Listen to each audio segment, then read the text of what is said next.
Good morning students. आज हम numericals करेंगे। पहला न्यूमेरिकल है हमारा, किसी वस्तु को इतना आवेशित किया जाता है कि उसके द्रव्यमान में 9.1 नैनोमीटर की वृद्धि हो जाती है, तब कितने इलेक्ट्रॉन वस्तु को दिए गए। तो देखिए सॉल्यूशन। सबसे पहले हमें द्रव्यमान में परिवर्तन अर्थात कितना उसके द्रव्यमान में परिवर्तन, द्रव्यमान में परिवर्तन डेल्टा परिवर्तन तो किसे लिखते हैं, डेल्टा से। डेल्टा एम का मान कितना दे रखा है, 9.1 नैनोग्राम। नैनो में क्या मान होता है, 10 की पावर माइनस 9 ग्राम। और 9.1 गुणा 10 की पावर माइनस 9 ग्राम को जो ग्राम में चेंज करते हैं कितने से गुणा करते हैं, 10 की पावर माइनस 3 से। तब डेल्टा एम का मान कितना आ जाएगा, 9.1 गुणा 10 की पावर माइनस 12 kg आ गया इतना। अब इलेक्ट्रॉन का द्रव्यमान एम कितना होता है, 9.1 गुणा 10 की पावर माइनस 31 kg आ गया। डेल्टा एम और एम ई में क्या संबंध होता है, क्योंकि डेल्टा एम बराबर नंबर ऑफ इलेक्ट्रॉन्स, इलेक्ट्रॉन्स की संख्या गुणा में इलेक्ट्रॉन का द्रव्यमान होता है।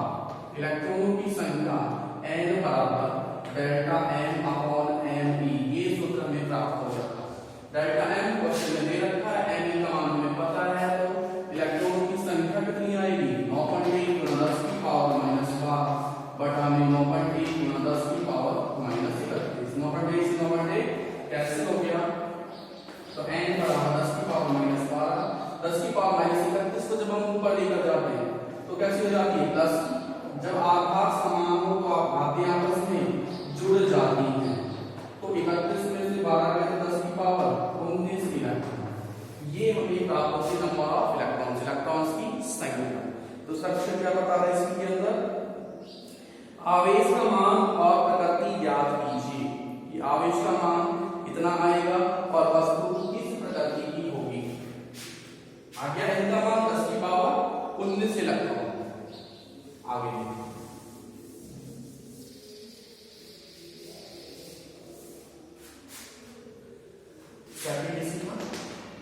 हम जानते हैं, क्या जानते हैं, आवेश के क्वांटीकरण से बड़ा है आवेश का क्वांटीकरण Q बराबर किसके होता है, Ne। Q बराबर Ne, n का मान अभी निकाला 10 की पावर 19 गुणा में E का मान 1.6 गुणा 10 की पावर माइनस 19। ये माइनस का ये प्लस का कैंसिल क्या हो जाएगा, दूसरे से कैंसिल आउट हो जाएगा, क्या बचेगा, आवेश का मान में प्राप्त होगा 1.6 कूलम। कैसा है, धनात्मक मान, तो इसका मतलब है वस्तु कैसी होगी, ऋण आवेशित होगी। कैसी वस्तु होगी, ऋण आवेशित वस्तु होगी। नेक्स्ट है हमारे पास क्वेश्चन है, एक कप जल में कितनी मात्रा में धन तथा ऋण आवेश होते हैं।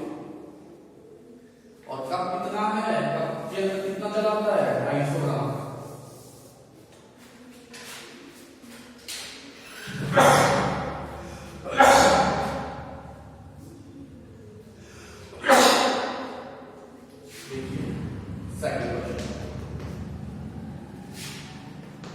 जल की मात्रा या जल का द्रव्यमान m कितना दे रखा है, 250 ग्राम। कितना दे रखा है, 250 ग्राम। जल का अनुपात इससे लिखते हैं कैपिटल M से। जल को क्या लिखते हैं, H2O। हाइड्रोजन कितना है, यहाँ पे 2 अणु है हाइड्रोजन के, हाइड्रोजन का मान कितना होता है, 1 गुणा 2 प्लस ऑक्सीजन का कितना होता है, 16 और 2 18। तो m का मान कितना प्राप्त हो गया, हमें 18 प्राप्त हो गया। अब हमें जल में अणुओं की संख्या ज्ञात करनी है। एक कप जल में अणुओं की संख्या, एक कप जल में अणुओं की संख्या n बराबर स्मॉल m द्रव्यमान, सीधा लिख देते हैं फॉर्मूला m अपॉन अनुपात m इंटू Na, जहां Na क्या है, आवागाद्रो नंबर अर्थात आवागाद्रो संख्या, क्योंकि Na क्या है, आवागाद्रो संख्या क्या मान होता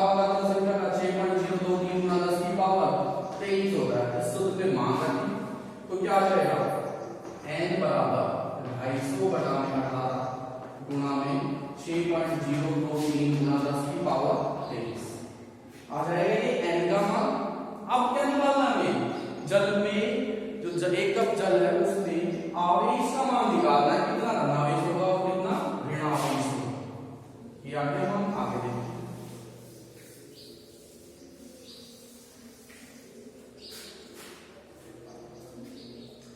अब इसमें हमें निकालना है आवेश का मान, धनावेश कितना होगा, ऋणावेश कितना होगा। हमारे पास क्या है, जल H2O, ठीक है।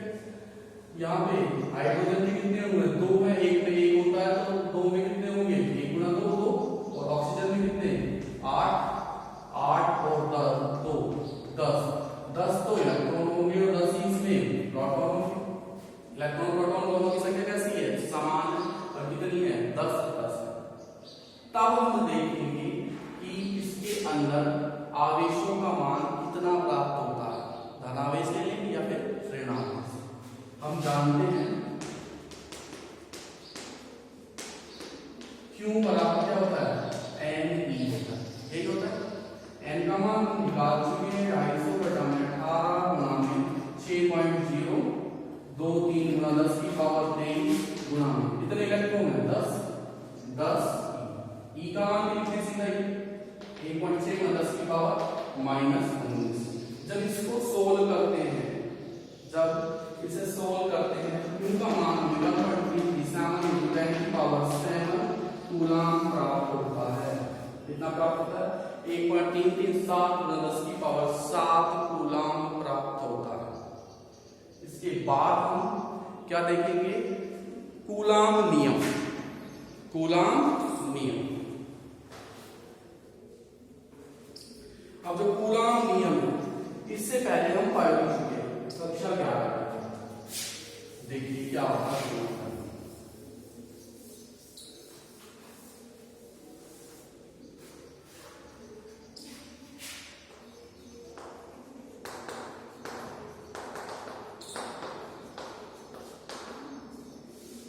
देखिए कूलाम नियम क्या होता है, दो स्थिर बिंदु आवेश है, एक Q1 और एक Q2, और दोनों आवेशों के बीच की जो दूरी है वो कितनी है, स्मॉल r मान लेते हैं। दो आवेश है, सीधी सी बात है, दो आवेश होंगे तो समान प्रकृति के होंगे तो उनके मध्य में कैसा बल लगेगा, प्रतिकर्षणात्मक। यदि दोनों आवेश विपरीत प्रकृति के हैं तो उनके बीच में कैसा बल कार्य करेगा, आकर्षणात्मक बल कार्य करेगा। तब हम क्या कह सकते हैं कि दो स्थिर बिंदु आवेश जिनके बीच की दूरी r है के मध्य लगने वाला आकर्षणात्मक या प्रतिकर्षणात्मक बल, इससे लिख रहे हैं F, दोनों आवेशों के परिमाणों के गुणनफल के समानुपाती होता है, अर्थात F is proportional Q1 into Q, तथा दोनों आवेशों के बीच की दूरी के वर्ग के व्यक्त समानुपाती होता है, अर्थात F इज प्रोपोर्शनल 1/r²। ये फॉर्मूला बताया था इसने कूलाम, और इसे क्या कहते हैं, कूलाम नियम कहते हैं। तो इन दोनों से हम क्या लिख सकते हैं, F is proportional Q1 Q2 upon r²। क्या लिख सकते हैं, F is proportional Q1 Q2 upon r²।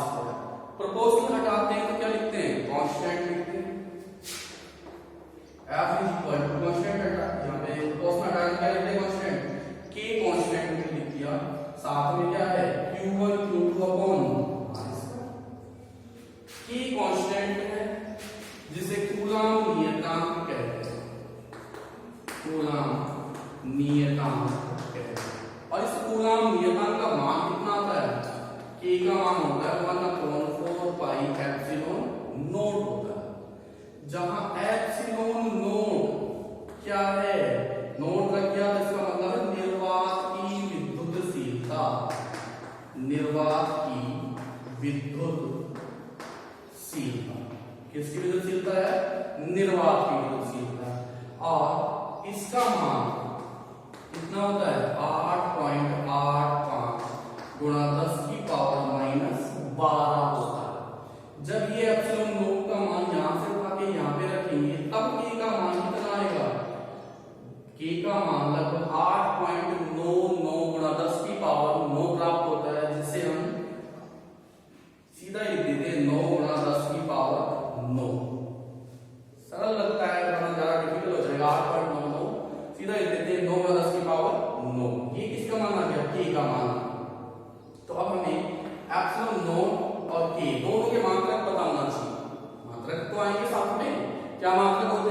ये हमने आपको कक्षा 11 में बता दिया था। कैसे आते हैं मात्रक, देख लो एक बार।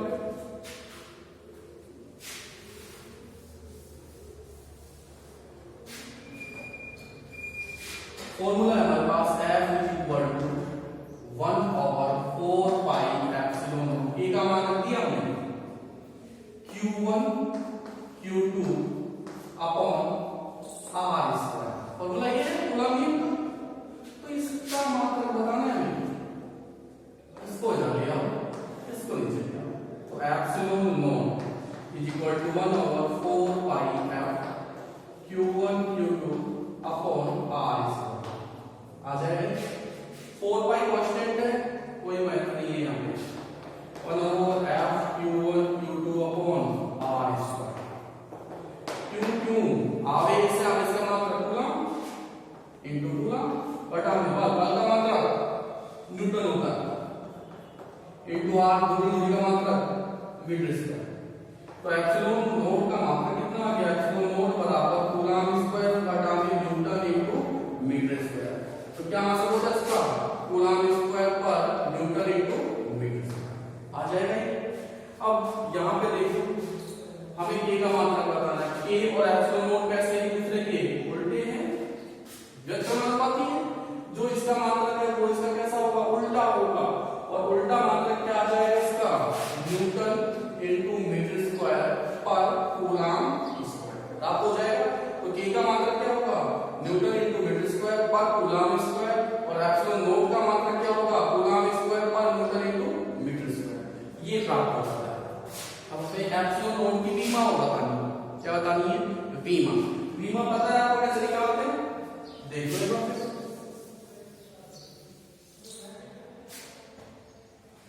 तो फॉर्मूला है हमारे पास है 1/4 pi epsilon naught q1 q2 upon r square. इसको इधर लेना है, इसको यहां पे ले आए। Epsilon naught equal to 1/f q1 q2 upon r square. 4 pi मैंने हटा दिया पहले, constant q1 q2 coulomb into coulomb बटा में बल का जो मात्रक होता है पहले वो लिख लो। या इसका सूत्र क्या होता है, बल का द्रव्यमान गुणा में त्वरण, या सीधी ही इसकी विमा लिख सकते हैं। ठीक है, क्या होता है, द्रव्यमान m1 गुणा में त्वरण, सीधा ही हमने बल का सूत्र, बल की जो विमा होती है वो लिखते हैं m1 l1 t की पावर -2। r क्या है, दूरी का मात्रक क्या होता है, मीटर के अंदर l स्क्वायर। कूलम बराबर क्या होता है, एम्पियर इनटू टाइम। देखो I बराबर क्या होता है, 4 तो 2 equal to I into t। I का मात्रक, धारा का मात्रक एम्पियर, समय का मात्रक सेकंड, t सही है। 80 इनटू 80 क्या हो जाएगा, a square t square upon m1 l की पावर 3 t की पावर -2 आ जाएगा। अब ये देखिए इसको ऊपर लेके जाएंगे, सारे प्लस के माइनस वाले प्लस बन जाएंगे। क्या बनेगा, a square t square m की पावर -1 l की पावर -3 t की पावर 2। क्या बनेगी, m -1 l देखो -3 t की पावर 4 और a की पावर 2। ये आ जाएगी हमारे पास एप्सिलॉन नॉट की विमा। -1 -3 4 और 2 के लिए रहेगा। आगे देखिए, इकाई आवेश के लिए f का मान क्या होगा।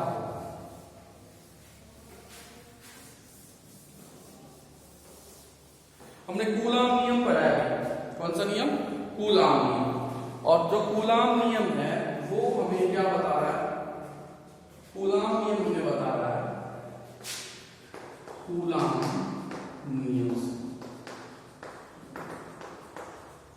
नियम हमें क्या बताता है, F is equal to K Q1 Q2 upon R। ये बता, ये का मान हमें पता है क्या होता है, देखो F is equal to 9 into 10 की power 9 Q1 Q2 upon R square लिख दोगे। अब Q1 Q2 दोनों कैसे होंगे, दोनों समान परिमाण के हों, इकाई होगी, एक कूलम, दोनों के बीच की दूरी भी एक इकाई होगी, 1 मीटर। तब F का मान 9 × 10 की पावर 9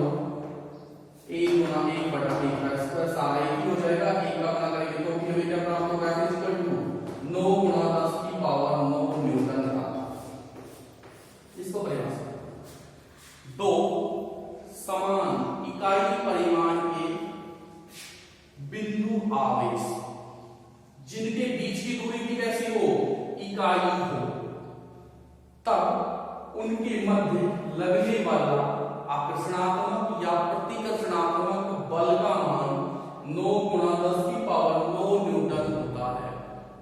कैसे देखो, दो समान इकाई परिमाण के स्थिर बिंदु आवेश जिनके बीच की दूरी इकाई हो, उनके मध्य लगने वाला आकर्षणात्मक या प्रतिकर्षणात्मक बल का मान 9 × 10⁻9 न्यूटन प्राप्त होता है। क्लियर है? नेक्स्ट है हमारे पास परावैद्युतांक या आपेक्षिक विद्युतशीलता।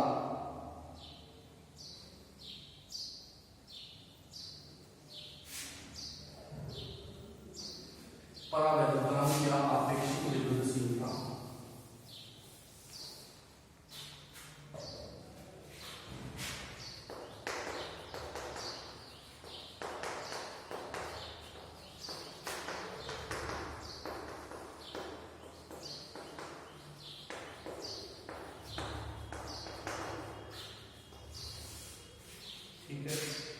देखो, परावैद्युतांक या आपेक्षिक विद्युतशीलता को हम किससे लिखते हैं, एप्सिलॉन आर से प्रदर्शित करते हैं।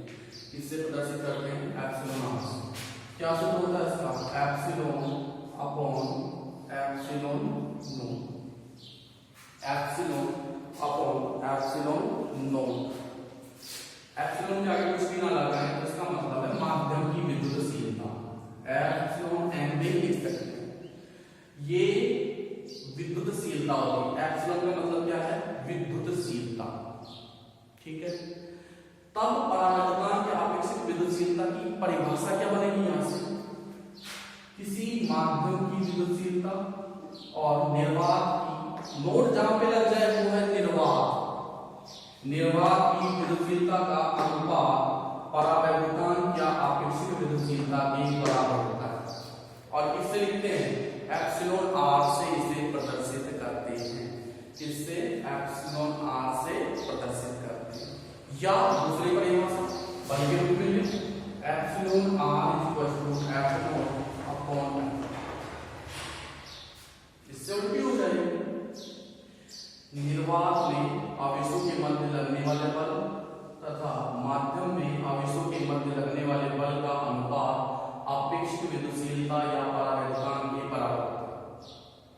देखिए, कूलॉम नियम से कैसे आता है, एफ नोट का मान क्या आएगा, 1/4 epsilon naught q1 q2 upon r square आ जाए। एफएम का मान इसी प्रकार से क्या लिख सकते हैं, 1/4 epsilon m q1 q2 upon r square लिख सकते हैं। इसके अकॉर्डिंग इसमें इसका भाग देना है, इसमें इसका भाग देना, एफ नोट अपॉन एफएम बराबर 1/4 epsilon naught q1 q2 upon r square upon 1/4 epsilon m q1 q2 upon r square. q1 q2 upon r square से ही कट गया, 1/4 से 1/4 कट गया, तो f नोट अपॉन एफएम क्या प्राप्त हो गया, क्या मिलता है, 1/एप्सिलॉन नॉट अपॉन 1/एप्सिलॉन m। एप्सिलॉन m तो पट्टी में कहां पहुंच जाएगा, ऊपर पहुंच जाएगा, तब हमें f नोट अपॉन एफएम क्या प्राप्त होगा, epsilon n upon epsilon not. और ये किसके बराबर होता है, एप्सिलॉन r, ये तो बता दें ऊपर, एप्सिलॉन r किसके बराबर होता है, माध्यम की विद्युतशीलता और निर्वात की विद्युतशीलता के अनुपात के बराबर होता है। ये बात। दूसरी बात, निर्वात में आवेशों के मध्य लगने वाला बल तथा किसी माध्यम में आवेशों के मध्य लगने वाले बल का अनुपात किसके बराबर होता है, आपेक्षिक विद्युतशीलता के बराबर होता है। इसको लेकर चले, ये प्राप्त हो जाएगा, ये बता देंगे स्टार्टिंग में।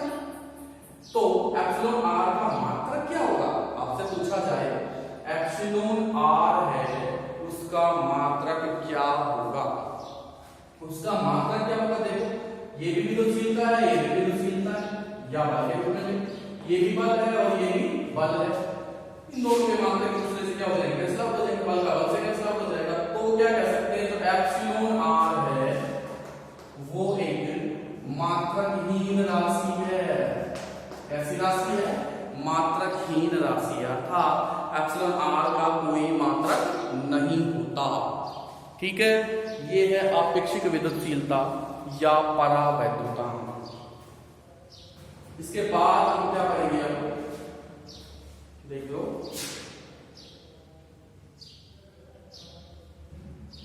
कूलाम के नियम का सदिश निरूपण। क्या पढ़ेंगे? कूलाम नियम का सदिश निरूपण।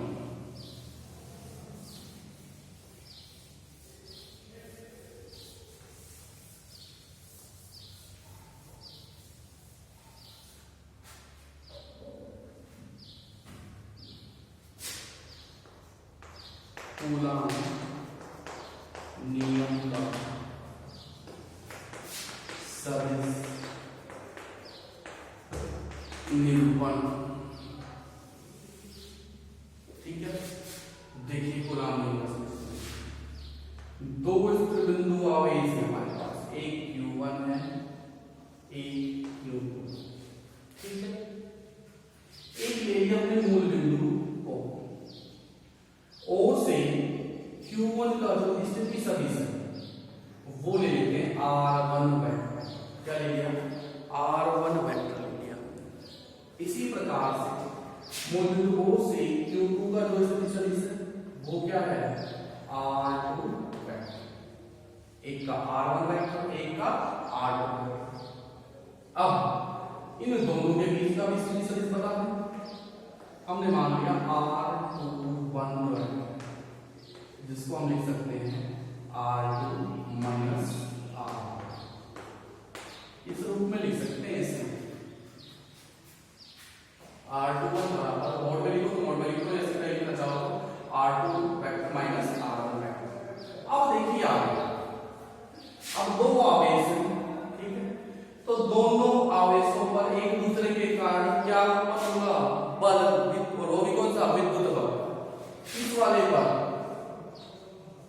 जो बल होगा उसका मान Q2 आवेश के कारण Q1 पर, Q2 आवेश के कारण Q1 पर लगने वाला बल दिख रहा है? ये मान लेते हैं F Q1 आवेश के कारण Q2 आवेश पर लगने वाला, दोनों अलग अलग देखें। राइट साइड से पढ़ना स्टार्ट करते हैं। Q2 आवेश पर Q1 आवेश पर Q2 के कारण Q1 पर लगने वाला बल, ये Q1 के कारण Q2 पर लगने वाला बल। क्लियर है? अब इसे हमें सदिश रूप में बताना है। ये तो इसका डायग्राम आ गया समझ में। दो बिंदु आवेश के लिए Q1 Q2 दोनों के जो बीच की दूरी है वो R21 वेक्टर से प्रदर्शित कर रहे हैं, जिसका मान क्या लेते हैं? R2 माइनस R1 लेते हैं। एक मूल बिंदु है O के सापेक्ष Q1 का सदिश है वो कितना है? R1 वेक्टर है। O के सापेक्ष Q2 का सदिश है R2 वेक्टर है। Q1 पर Q2 के कारण लगने वाला बल F12 वेक्टर है। Q2 पर Q1 के कारण लगने वाला बल F21 वेक्टर। ठीक है, अब आगे इन बल का मान बताना है। Q1 आवेश पर Q2 के कारण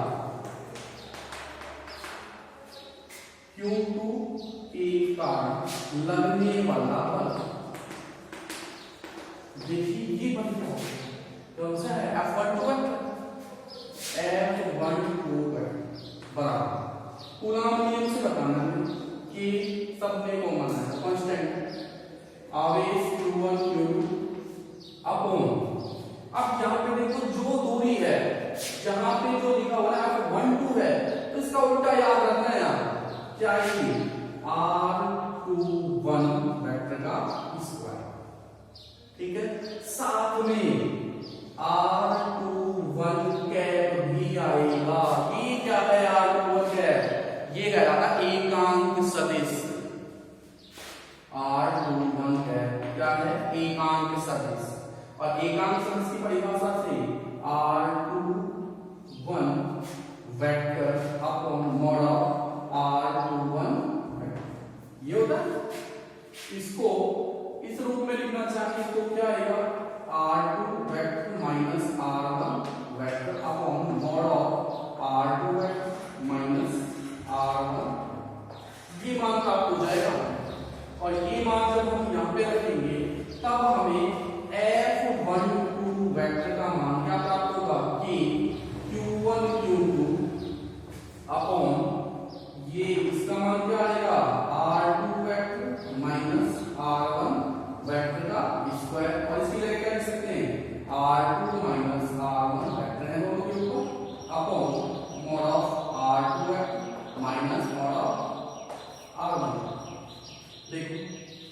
आधार समान है, घातें आपस में क्या होंगी, जुड़ जाएंगी, तब F12 का मान क्या आएगा, F12 vector is equal to K Q1 Q2 upon mod of R2 vector minus R1 vector का ऑल क्यूब और ऊपर R2 vector minus R1 vector, equation first है। ये F12 का मान प्राप्त हो गया। इसी प्रकार से हम F21 का मान भी प्राप्त कर सकते हैं। इसी प्रकार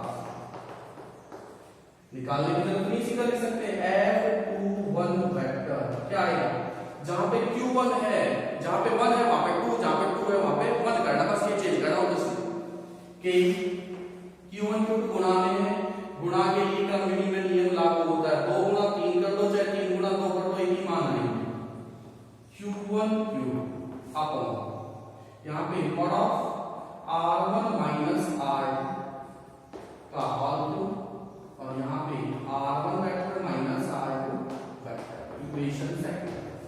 जहाँ पे 1 था हमने वहां पे 2 कर दिया, जहाँ पे 2 था वहां पे 1 कर दिया। आ गई, तो क्या कह सकते हैं हम, देखो जो R12 ये रहा, R21 और R12 है दोनों इकाई सदिश, जहां R12 है और R21 है, दोनों परिमाण में कैसे हैं, समान है भाई, कैसे हैं, समान,